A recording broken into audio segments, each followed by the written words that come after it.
The complete works of Swami Vivekananda, Raj Yoga, Chapter 7, Dhyana and Samadhi, Part 2. The idea of Samadhi, what is its application? The application is here, the field of reason or of the conscious workings of the mind is narrow and limited.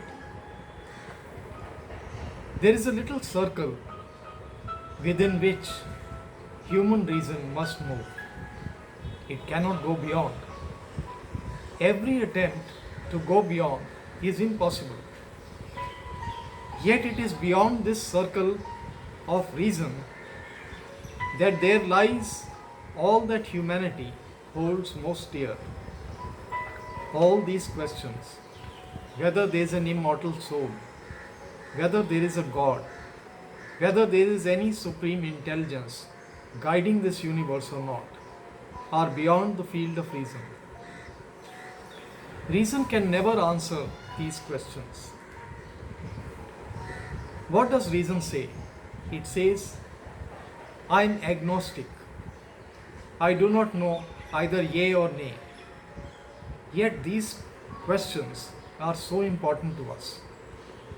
Without a proper answer to them, human life will be purposeless. All the great theories, all our moral attitudes, all that is good and great in human nature have been molded upon answers that have come down from beyond the circle. It is very important, therefore, that we should have the answers to these questions. If life is only a short play, if the universe is only a fortuitous combination of atoms, then why should I do good to another? Why should there be mercy, justice, or fellow feeling? The best thing for this world would be to make hay while the sun shines, each man for himself. If there is no hope, why should I love my brother and not cut his throat? If there is nothing beyond, if there is no freedom, but only rigorous dead laws, I should only try to make myself happy here. You will find people saying nowadays that they have utilitarian grounds as the basis of morality. What is this basis? Procuring the greatest amount of happiness to the greatest number of people. Why should I do this? Why should I not produce the greatest unhappiness to the greatest number of people?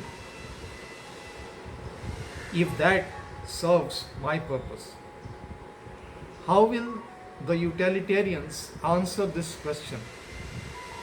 How do you know what is right or what is wrong? I am impelled by my desire for happiness and I fulfill it.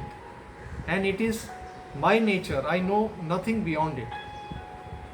I have these desires and must fulfill them. Why should you complain?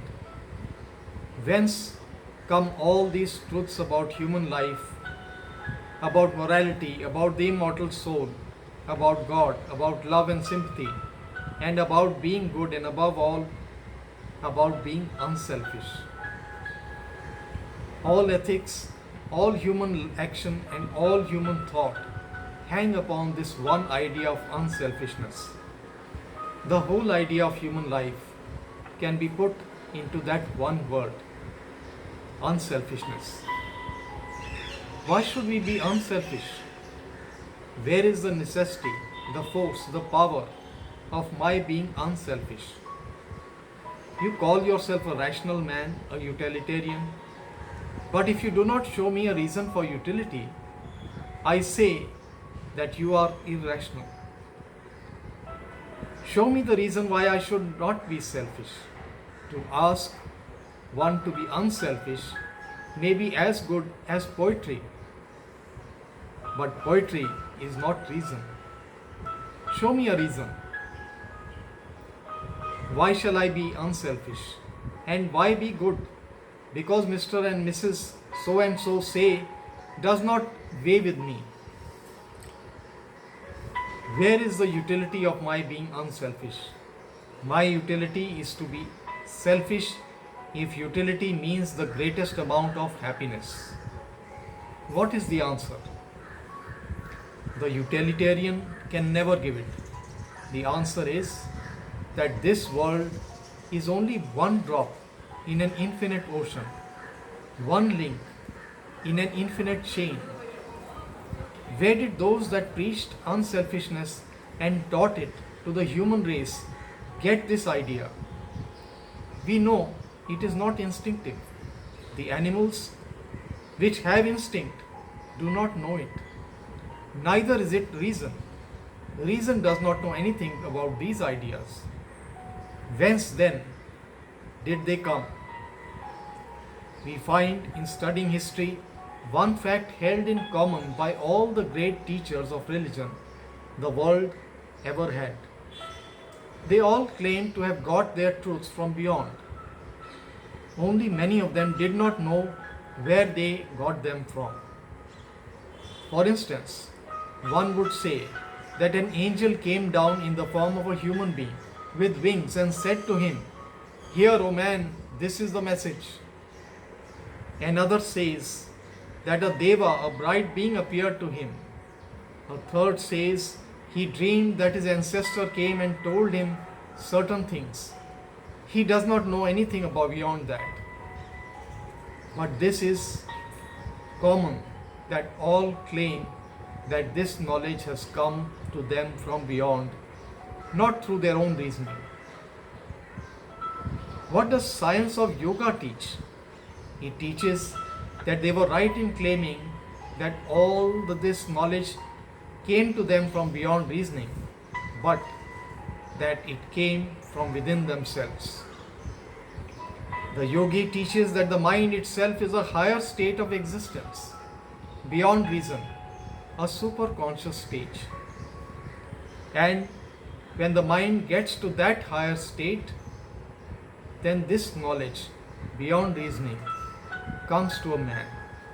Metaphysical and transcendental knowledge comes to that man. This state of going beyond reason, transcending ordinary human nature, may sometimes come by chance to a man who does not understand its science. He, as it were, stumbles upon it. When he stumbles upon it, he generally interprets it as coming from outside. So this explains why an inspiration or transcendental knowledge may be same in different countries. But in one country it will seem to come through an angel, while in another through a deva, and in a third through God himself. What does it mean? It means that the mind brought the knowledge by its own nature, and that the finding of the knowledge was interpreted according to the belief and the education of the person through whom it came. The real fact is that these various men, as it were, stumbled upon this superconscious state.